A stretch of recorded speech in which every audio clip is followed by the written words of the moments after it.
El desierto es seco e inhóspito, casi despiadado, pero a veces tiene sus caprichos y permite que el agua aflore desde lo profundo en forma de pozos o manantiales. Entonces, en medio de esa enorme extensión ocre y calcinada, surge como un milagro la mancha verde de un oasis. A 11 kilómetros del Mar Muerto y a 8 del río Jordán, Jericó, la vieja Jericó, levantada en torno a uno de esos milagros, es un mundo aparte. Hace ya 12.000 años que la gente viene viviendo en este lugar. Primero fueron los cazadores, grupos nómadas que se instalaban durante algún tiempo, y después los agricultores, que se establecieron de forma definitiva para aprovechar los recursos que en medio de esa desolación les brindaba la naturaleza. 120 siglos de historia en la que se alternaron épocas de esplendor y épocas de abandono. Codiciada por su fertilidad y riqueza, sufrió tantos ataques que en la Edad del Bronce sus murallas fueron derrumbadas y vueltas a construir no menos de 17 veces. La Biblia se refiere a ella como la ciudad de las palmeras, y en verdad se merece tal nombre, porque aquí crecían y crecen con abundancia, mientras que en el resto de Palestina son una rareza. Palmeras y otras variedades de árboles frutales cuyos productos son un regalo para la vista del viajero que llega del desierto. Lo que hoy llamamos Jericó, regado en este día generosamente por la lluvia, era en otro tiempo Erijá, la pequeña ciudad del oasis, famosa ya entonces, entre otras cosas por la resina de sus árboles, con la que se hacía el célebre bálsamo de Judea, eficaz contra las jaquecas y los problemas oculares, tan apreciado en la época antigua que Cleopatra se lo hacía enviar desde aquí por Marco Antonio. Hay muchas razones por las que Jericó, posiblemente la ciudad más antigua del mundo, debe ser visitada. Sus murallas derruidas a golpe de trompeta, el carro de Elías, el arca de la alianza, Eliseo, personajes y acontecimientos que pasaron a la historia como prodigiosos. Volveremos para hablar de todo ello, pero hoy estamos aquí por otro motivo. Hoy estamos aquí porque fue el lugar donde se produjeron unos hechos que cambiaron el destino de un hombre y con él el destino de una parte de la humanidad. A las afueras de la antigua Jericó hay un áspero y desnudo monte, el Monte de la Cuarentena, también conocido como el Monte de la Tentación. A medio camino de su escarpada ladera se alza un monasterio ortodoxo edificado a principios de este siglo. Pero desde mucho antes monjes y eremitas han venido eligiendo este monte como lugar para el recogimiento y el ayuno. Las cuevas que abrieron o habilitaron como morada a lo largo de los siglos aún son visibles. Sendero arriba, el viajero puede llegar sin demasiado esfuerzo al monasterio. Si lo hace, sus ojos podrán contemplar un paisaje singular. Dominará el valle de Jericó, el extremo norte del Mar Muerto y más allá, si el día está despejado, los montes de Moab, desde donde Moisés pudo ver la tierra prometida que nunca llegaría a pisar. El mismo paisaje que hace casi 2000 años recorrió un hombre singular. Según la tradición, este fue el lugar donde Jesús se retiró en ayuno y meditación, y desde lo alto de este monte, desde donde el diablo le mostró los reinos de este mundo, ofreciéndoselos a cambio de que se postrara ante él. Vamos a detenernos unos minutos en este lugar que fue tan importante en su vida para hablar de Jesús. Saber no es lo mismo que creer. Para los creyentes no hay duda. No hay duda respecto a Jesús y respecto a lo que de él se dice en los evangelios. Pero saber, lo que se dice saber, sabemos muy poco de la vida de ese hombre. Ni siquiera hay plena seguridad de que este personaje, tan familiar en nuestra cultura y con tanto peso espiritual, haya existido realmente. Las escasas referencias históricas de una parte y de otra los muchos textos de supuestos eruditos afirmando que Jesús es solo un mito, justifican que busquemos a un experto, a alguien cuya opinión, sin estar condicionada por la fe, sea tan sólida como objetiva. Hay dudas en mucha gente, muchos dudan, pero yo creo que son dudas absolutamente ridículas desde el punto de vista histórico. Y lo digo yo, que a mí personalmente, como un hombre que procura ser aséptico y que es un historiador de la antigüedad que intenta ser independiente, que me da igual si existió o no existió ese personaje, digo, sin embargo, que es verdaderamente absurdo el negar su existencia por varios motivos. Primero, pues porque al menos a mediados del siglo II tenemos un testimonio absolutamente cierto de un historiador imparcial, que es Tácito, que testifica que ese personaje existió y que murió bajo Poncio Pilato. Eso está en las historias, así a voz de pronto, en el libro 15, número 44 aproximadamente. Tenemos el testimonio de la existencia de Jesús en las Antigüedades, libro 18 de Flavio Josefo. Y aunque es un testimonio manipulado por los cristianos, sin embargo, los judíos que lo han rehecho y que lo han redestocado, ven perfectamente que hay ahí un fragmento auténtico, genuino de Flavio Josefo y que habla especialmente de ese Jesús y con bastante respeto, como un hombre sabio que sabía de la ley. Y tercero, tenemos un texto de Suetonio en la vida de Claudio que es bastante dudoso, pero que habla de un tal Cresto que fue el que hizo que los judíos, y se sobreentiende también que los cristianos, causaran ciertos tumultos en Roma y que provocaron que el emperador Claudio los expulsara. Pero aparte de eso, existen los evangelios. Y es verdad que los evangelios están escritos desde la fe y para la fe, es cierto, y que tienen muchas leyendas y motivos legendarios y muchas cosas que no son históricas. Pero cualquier observador imparcial ve que además son libros de los cuales se pueden sacar algunos datos históricos. Y son por lo menos 3 de los 4. Y el último argumento, que existió Jesús, se deduce también de lo que viene después, digamos, de su obra, entre comillas. Que aunque yo soy de los que opinan que Jesús no fue el fundador del cristianismo, sino fue su impulsor, su primer impulsor, y que el fundador del cristianismo son sus discípulos, los que piensan a Jesús, los que reflexionan sobre Jesús, los que construyen la teología del Nuevo Testamento. Sin embargo, pienso que todo el fenómeno cristiano sería absolutamente inconcebible para cualquier historiador, sea marxista, sea superateo, sea lo que sea, es inconcebible sin la existencia de ese personaje.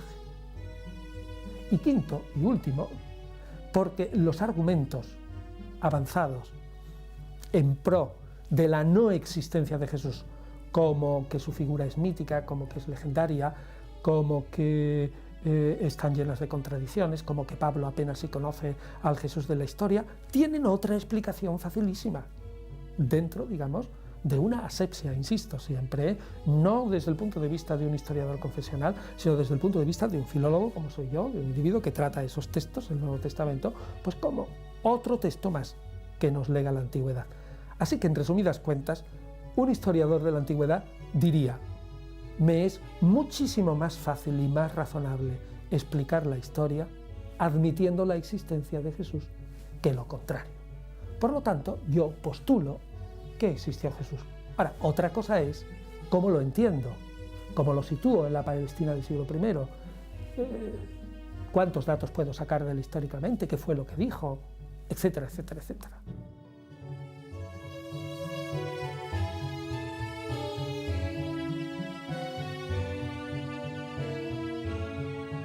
Los evangelios fueron escritos mucho tiempo después de que él muriera. Todos los expertos coinciden en que casi con toda seguridad ninguno de los 4 evangelistas, Marcos, Mateo, Lucas, Juan, conocieron personalmente a Jesús. Se limitaron a recoger una serie de tradiciones orales, a acumular un material y a ponerlo por escrito. Del estudio de ese material se deduce que hay un antes y un después. Ese después se refiere a su vida pública y comienza a raíz del momento en el que Jesús entra en contacto con Juan el Bautista y toma conciencia de cuál es su papel, de qué es lo que debe hacer y se retira a este lugar. Del antes, de lo que sucedió antes de ese momento, no sabemos prácticamente nada. El movimiento religioso y social creado en torno a la figura de Jesús, lejos de apagarse con su muerte, creció de forma vertiginosa. Sus cada vez más numerosos seguidores se encontraban ante un personaje singular, pero del que apenas sabían nada. Un maestro cuya biografía anterior a su predicación era un misterio. Y como ha sucedido con otros hombres extraordinarios a lo largo de la historia, se le inventó una estirpe y un nacimiento que fueran acordes a su importancia. Al igual que a Buda, a Quetzalcóatl, a Huitzilopochtli, a Alejandro Magno, a Polonio de Tiana, por citar algunos ejemplos, a Jesús también se le inventó una concepción virginal y una serie de hechos prodigiosos que justificaran su carácter divino. En su caso concreto, y para mejor ajustarlo a las profecías anteriores, pues Mateos y Lucas, por ejemplo, dicen que nació en Belén, cuando los otros 2 evangelistas sostienen todo lo contrario. También se inventan una genealogía para hacerle descender de David, y para colmo, ni siquiera ambos árboles genealógicos coinciden. Pero dejando aparte las cuestiones de fe, dejando aparte las creencias, nos encontramos ante un hombre sin pasado conocido, un hombre aparentemente cualquiera que en un momento determinado toma conciencia de quién es o de quién cree ser. Y posiblemente abrumado por esa enorme responsabilidad que le ha caído encima, se refugia en este desierto, en este monte, se somete al ayuno y a la meditación para buscar, posiblemente en su interior más profundo, las fuerzas necesarias que le permitan asumir esa misión que acaba de serle encomendada. Y es que cuando el hombre se convierte en legendario, es difícil para el historiador dilucidar dónde termina la realidad y comienza la leyenda. En el caso de Jesús se da esa circunstancia, incluso más que en el de otros personajes, porque lo cierto es que en su momento, cuando estaba vivo, pasó poco menos que desapercibido y careció de importancia, excepto para sus seguidores. Brevemente, y aunque a algunos espectadores les pueda sonar un poquito fuerte, en realidad, desde el punto de vista de la historia antigua, Jesús fue en la Palestina del siglo I un simple personajillo, que casi pasó desapercibido. No se puede deducir la importancia de Jesús a partir de los evangelios porque es una literatura partidista. Se puede deducir la importancia de Jesús en su época, que es lo que tú me preguntas, a partir de, digamos, el reflejo o el impacto que ese personaje dejó en el exterior. Pues el impacto de Jesús en Filón de Alejandría es nulo, en Flavio Josefo es mínimo, quizás 6, 8, 10, 12 líneas, que es en lo que nosotros podemos reducir el pasaje en el que ese historiador judío habla de Jesús, y nada más. Y en los historiadores paganos, pues prácticamente desapercibido totalmente hasta el siglo II.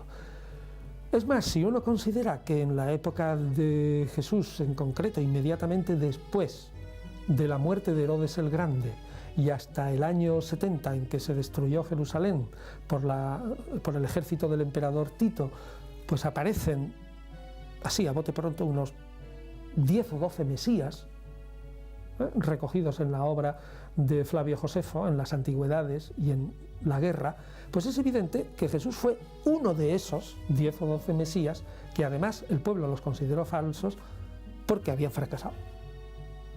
Y era la señal distintiva, su fracaso, que daba Dios a las gentes para que vieran que ese Mesías era falso. Solo, sin más compañía que las fieras y los ángeles, simbólicamente sus propios instintos y su espiritualidad, ha de morir para nacer de nuevo, que es el objetivo de toda iniciación. En este lugar, a este monte, según la tradición al menos, llega un hombre cualquiera, un hombre común, y de él saldrá un hombre divinizado, un hombre consciente de su divinidad. Ese diablo al que se alude en esos pasajes recogidos por 3 de los evangelistas no hace más que cumplir su misión, tentar al hombre común, al hombre mortal, para que él compruebe si ha alcanzado el nivel de espiritualidad necesario que requiere esa misión que le espera. Pero los humanos somos como somos y condenamos, atacamos al diablo como tentador en lugar de asumir nuestra propia responsabilidad. De este monte saldrá pues un hombre distinto, un hombre divinizado que va a emprender una misión. Nosotros también vamos a continuar nuestro camino, pero antes me gustaría tomar nota, hacerles que se fijaran en un detalle que a mí al menos me ha llamado la atención. 3 de los evangelistas, puesto que Juan no lo cita, al referirse a este pasaje dicen exactamente que Jesús estuvo en este monte 40 días y 40 noches. ¿Por qué 40? Desde la escuela de Pitágoras y aún antes, el 4 es el número de lo creado, de lo manifestado. Se alude a él en todas las culturas antiguas. Los reyes son los señores de los 4 vientos, de las 4 direcciones, de los 4 mares, de los 4 ríos, de los 4 elementos. Es la totalidad de lo material, pero, y esto lo hace aún más importante, contiene el 10. La suma de los 4 primeros números da el número sagrado, el tetractis de los pitagóricos, ese 10 que simboliza la creación, lo que empieza cuando todo acaba, Dios en definitiva. Para unos ese lenguaje numérico presente en la Biblia y en la mayoría de los textos legendarios forma parte de una enseñanza oculta. Se trataría de una doble lectura solo apta para los iniciados.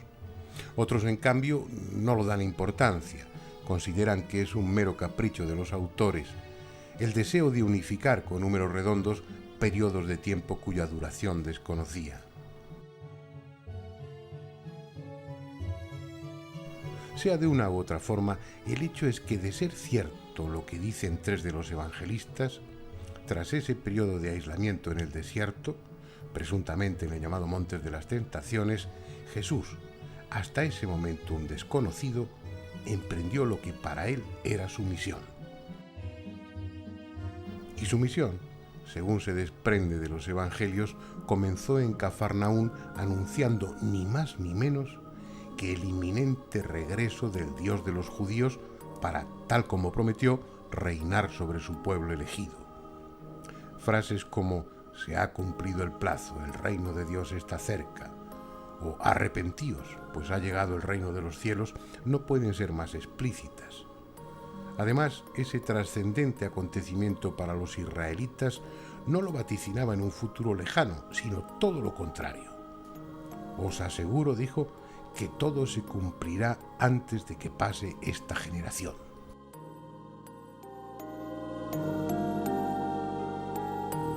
Y es que, en contra de lo que la idea ha sostenido después, su mensaje encaja históricamente y sin dificultad alguna en el ambiente religioso que hace 20 siglos imperaba en Palestina. Sin dejar de ser un hombre excepcional e innovador, su pensamiento, siempre desde una visión ajena a la fe, es coherente con aquella época y aquel lugar. Ahora, ¿cómo podíamos encardinar la figura de Jesús ya dentro del mundo religioso de la época? Pues en mi opinión es probablemente, si en algo se le puede clasificar, es como un fariseo sui generis, es decir, un fariseo especial, no encasillable en ninguna de las sectas llamadas judías de la época, porque no es un esenio, claramente, no es un fariseo típico, no es un saduceo y tampoco es un celota o sicario, pero la manera como él interpreta la Biblia, cómo interpreta la ley, cómo acepta la tradición oral, cómo acepta los dogmas, entre comillas, del judaísmo, como son, por ejemplo, la inmortalidad del alma, la resurrección de la carne, la indisolubilidad del matrimonio, las pocas posibilidades del divorcio, etcétera, etcétera. Todo eso, su manera de discurrir es puramente farisea. Lo único que, como era un genio religioso, es un fariseísmo especial que va a lo esencial, que no le interesan los tiquismiquis de la casuística de la inmensa mayoría de sus colegas. Él va a dilucidar cuál es exactamente el núcleo y el sentido de la ley e intentar cumplirla al máximo. Por otra parte, como su figura es compleja, pues también podemos decir pues, que este personaje probablemente pues, tiene rasgos de profeta, tiene rasgos de maestro sapiencial, y la prueba es que tenía una labia espléndida. Vamos, no hay ningún fariseo de la época del que se conserve unas parábolas y unos cuentecitos, chismecitos, leyenditas breves tan verdaderamente deliciosas y bien hechas desde el punto de vista literario. Vamos, yo estoy convencido de que gran parte del éxito de Jesús se debe justamente a que era un pico de oro, vamos, que atraía a las masas porque sabía exactamente decir la palabra con la metáfora apropiada, con la imagen, con el cuentecito, con la parábola apropiada. Entonces, pues era también un maestro sapiencial, pero también era un carismático, porque es evidente que ese individuo hacía curaciones. Eso para mí es clarísimo. Ningún historiador de la antigüedad objetivo es capaz de negar que Jesús hiciera curaciones. Evidentemente, les negamos que hiciera milagros contra la naturaleza, como por ejemplo, pues andar sobre el agua, etc. Eso son leyendas, ¿no? Pero por ejemplo, que curaba a la gente con la imposición de las manos. Eso es evidentemente que lo hacía, porque lo hacían otros fariseos carismáticos de la época. O que, por ejemplo, expulsaba a los demonios. Es evidente que era un exorcista. Entonces, ese personaje es complejo. Yo creo que la mejor manera, en todo caso, de definirlo sería formar una frase larga en que dijera: esencialmente se consideraba el mediador de la venida del reino de Dios, pero era también profeta, era fariseo especial, era rabino, es decir, maestro, era carismático y sanador, y sobre todo al final de su vida, al menos al final, se consideró el Mesías de Israel. Si no nos explica la entrada mesiánica en Jerusalén ni el episodio de la purificación del templo. O sea, es una figura, repito, oscura, como otras, pero un genio religioso que debió de impactar tremendamente en un grupo muy selecto de discípulos. Sobre esta parte del mundo, tan inhóspita en apariencia como cálida y acogedora cuando el viajero deja de serlo y entra en comunión con ella, han caído desde entonces 2000 años. Y Jesús pasó de ser el hombre que fue a convertirse en un arquetipo, en una proyección idealizada de nosotros mismos. De esa forma trascendió su condición temporal y local para adquirir el carácter de figura universal.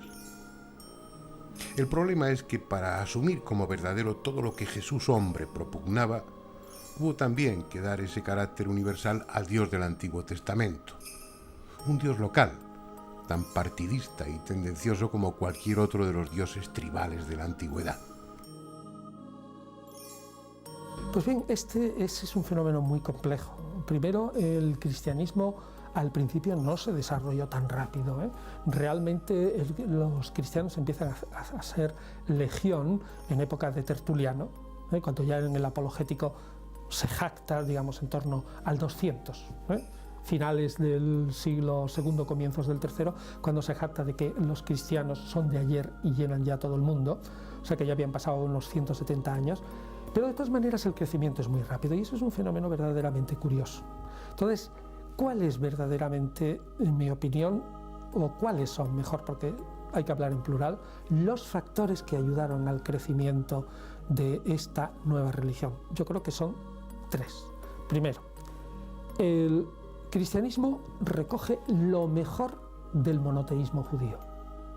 Y el monoteísmo judío, a pesar del fracaso del pueblo judío contra Roma, había tenido una importancia y un atractivo en el mundo antiguo tremendo, de tal modo que los temerosos de Dios, los prosélitos, los que estaban alrededor de los judíos, eran muchísimos paganos.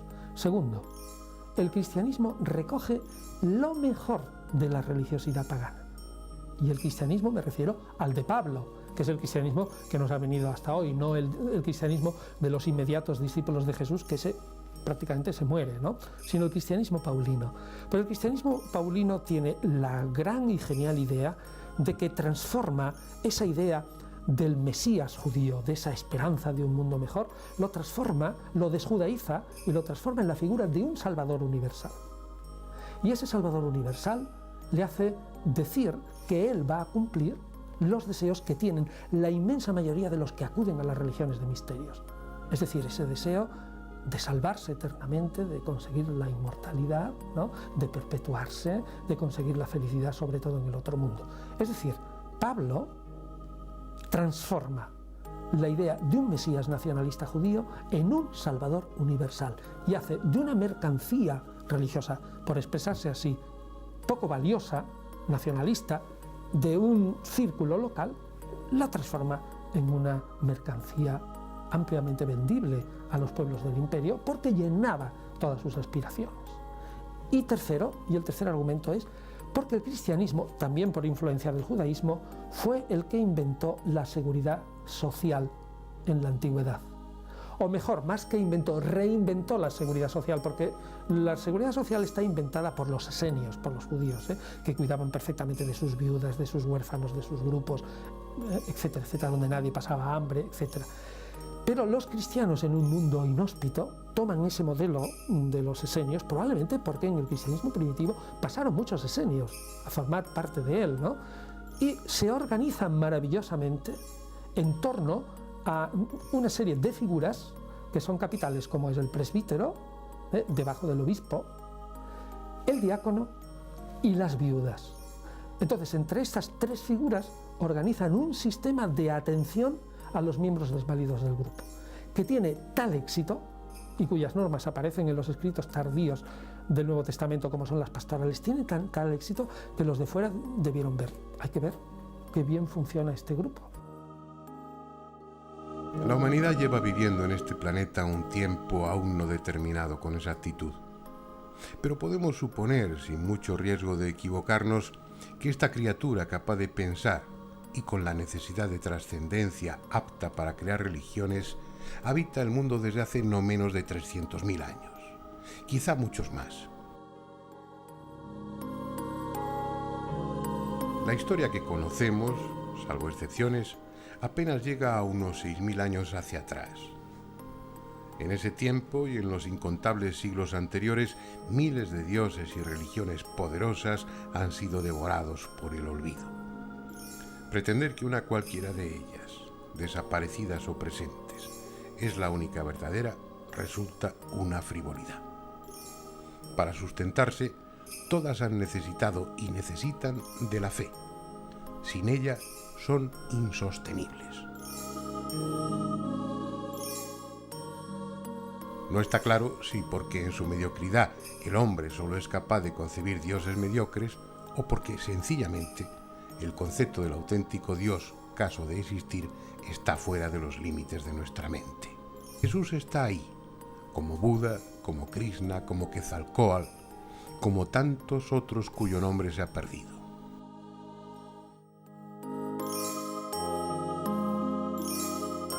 La historia, que nada tiene que ver con la fe, nos dice que fueron simplemente hombres.